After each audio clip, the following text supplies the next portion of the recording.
નમસ્કાર દર્શક મિત્રો, હું છું એડવોકેટ સોનલ બારિયા. આપ સર્વનું સ્વાગત છે મારી ચેનલ લીગલ ભવવિજ્ઞાનમાં. દર્શક મિત્રો, ઘણા બધા મિત્રોનો એક પ્રશ્ન છે કે અમારી ખેતીની જમીનના જૂના સર્વે નંબરને ક્યાંથી જોવા અને એની અમારે પ્રિન્ટ લેવી હોય તો ક્યાંથી મળી શકે.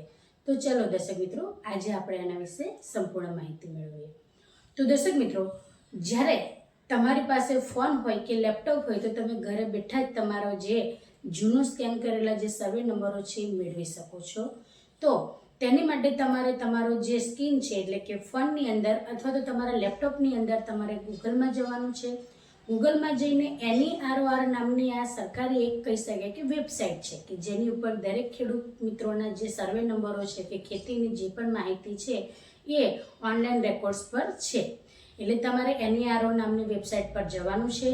ત્યાર પછી એને ઓકે કરશો એટલે એની અંદર તમારે કયા પ્રકારની માહિતી જોવી છે એ પ્રકારે ઉપર મથાળાની અંદર દર્શાવેલું હશે. તો એની અંદર તમારે વિલેજ લેન્ડ તમારે ડિટેલ્સ છે એની ઉપર ઓકે કરવાનું છે. એ ખુલશે આખું પેજ એટલે એની અંદર તમારે પછી બાકીનું બધું સિલેક્શન કરવાનું આવશે. સિલેક્શનની અંદર દર્શક મિત્રો તમારે કશું પણ લખવાનું નથી, માત્ર તમારે કઈ માહિતી જોઈએ છે, તમે કયા તાલુકામાંથી છો, કયા જિલ્લામાંથી છો, બસ એ જ બધું સિલેક્ટ કરવાનું રહે છે. તો સૌથી પહેલાં દર્શક મિત્રો તમારે જે પણ માહિતી મેળવવાની છે એટલે ફર્સ્ટ જે કહી શકાય કે તમારે જે ખાનું આવે છે પહેલું એની અંદર તમે સિલેક્ટ કરશો એટલે એની અંદર લખેલું જ આવશે કે જૂના સ્કેન કરેલા સર્વે નંબરો, એને તમારે સિલેક્ટ કરવાના છે.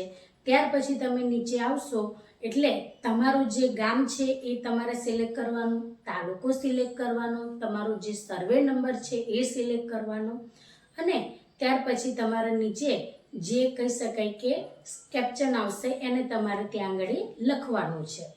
હવે સર્વે નંબરની અંદર એક મહત્વની બાબત એ પણ છે કે જ્યારે તમે સર્વે નંબર સિલેક્ટ કરો છો તો કોઈને એક જ સર્વે નંબરના કદાચ બે વિભાજન થયું હોય તો સર્વે નંબર ઉદાહરણ દ્વારા લઈએ તો 151A 151B એ રીતના પણ અંદર સર્વે નંબરો આવતા હોય છે. એટલે તમારે સિલેક્ટ કરવાના કે તમારે કયા સર્વે નંબરની ડિટેલ જોઈએ છે.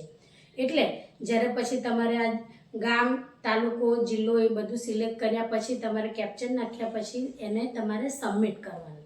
સબમિટનું નીચે બટન હોય છે, ત્યાં આગળ તમે સબમિટ કરશો એટલે તમારા જે જૂના જે સર્વે નંબરો છે એને બધી PDF અલગ અલગ આવશે કે કયા વર્ષની અંદર તમારો એની અંદર જે જૂના સર્વે નંબર હતા એ ક્યારે પછી બદલાયા એ રીતની એની અંદર આખી એક PDF આવશે. એની ઉપર લખેલું હશે PDF વ્યૂ અથવા PDF સ્ટેટસ. તો એને તમે ઓકે કરશો એટલે આખી ડિટેલ તમે બાજુમાં જોઈ શકો છો સ્ક્રીન પર.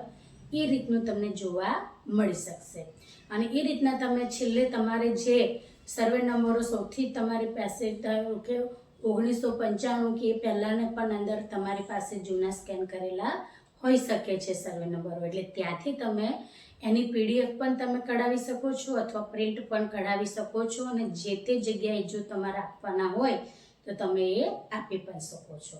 તો દર્શક મિત્રો, આ જ રીતના ઇન્ફોર્મેટિવ વિડીયો હું મારા ચેનલના માધ્યમથી તમારી સમક્ષ રજૂ કરતી રહું છું. જો તમને વિડીયો સારો લાગ્યો હોય તો તેને લાઈક કરજો, શેર કરજો અને ચેનલને સબસ્ક્રાઈબ કરજો. જય હિન્દ, જય ભારત.